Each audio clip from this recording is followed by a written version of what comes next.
একজন হিন্দু একটা মেয়েকে আপনার করেছে, হ্যাঁ, তারপরে মানে মুসলমান একটা মেয়েকে ওরা মানে খারাপ কাজ করেছে, এবং করার পরে সেটা নিয়ে ওরা ওইখানে আবার হাসাহাসি করে। একজন জিজ্ঞেস করছে গ্রুপে যে দাদা আমি কোথায় কিভাবে করবো, আমি তো একটাও খেতে পারলাম না, মানে খুব বাজেভাবে কথাগুলো বলে তারা। তো ওই আরেকজন আবার সেখানে উত্তর দিচ্ছে যে গাজীপুর, সাভার, তারপরে নারায়ণগঞ্জ এইসব জায়গায় গেলে, গার্মেন্টসে গেলে এইসব জায়গায় খুব সহজে খেতে পারবা। মানে ওই জায়গায় একটু গরিব মেয়েরা তারা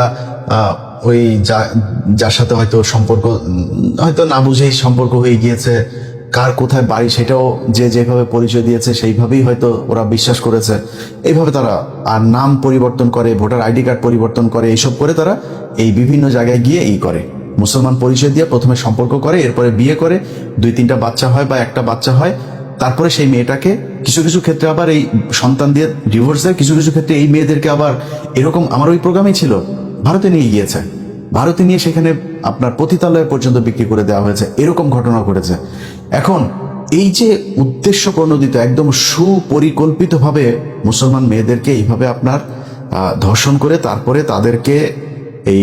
পেটে বাচ্চা দিয়ে তারপরে তারা চলে যাওয়া, এবং এই যে পরিকল্পনা, এইটা এই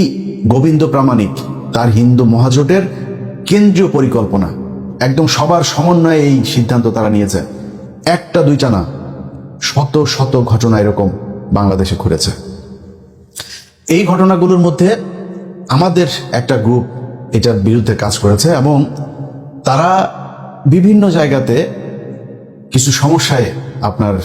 সম্মুখীন হয়েছে। সেই সমস্যাগুলো কিরকম, ধরেন যখন কোনো মেয়ে,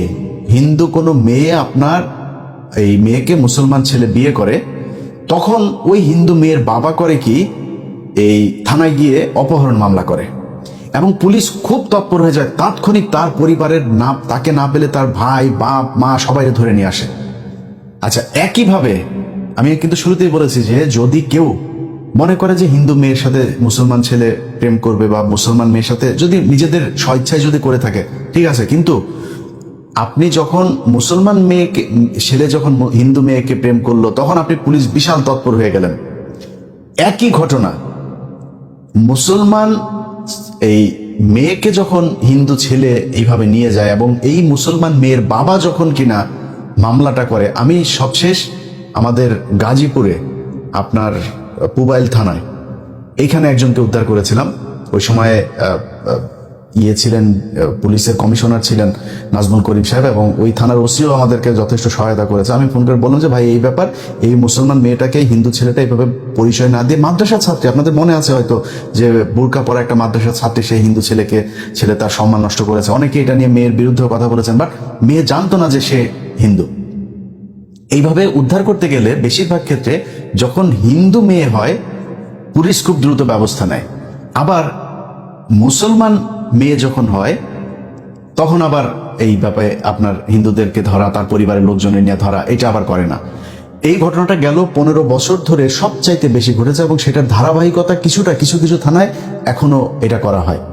তারা মুসলমান মেয়েদেরকে নিয়ে গেলে তখন আর অপহরণ মামলা হয় না, কিন্তু হিন্দু মেয়েদেরকে মুসলমান ছেলে যদি বিয়ে করে তখন আবার অপহরণ মামলা করে সাথে সাথে তারা ধরে নিয়ে আসে। এই ঘটনাগুলো ঘটছে কারণ হাসিনার সময় এই প্রশাসনটা এমনভাবে হয় ডিসি, না হইলে এসপি, অথবা সার্কেল এসপি, অথবা 2-3 থানার ওসি, সব তাদের এই চক্রবর্তীদের লোকজন এখানে থাকতো। এইভাবে তারা যখন যেই সমস্যা করেছে, সাথে সাথে তারা এই জিনিসগুলোতে এইভাবে এই মুসলমানদের বিরুদ্ধে কাজ করত। অতএব এই ঘটনাগুলোর প্রেক্ষিতে আমরা এই সবশেষ এই যে মজুমদার, রতন মজুমদার যে ঘটনা ঘটিয়েছে, কার্তিক মজুমদারের ছেলে, আমরা মনে করি এই রতন মজুমদারের যেই আশপাশে যেসব লোকজন, তার যে চলাফেরা, তার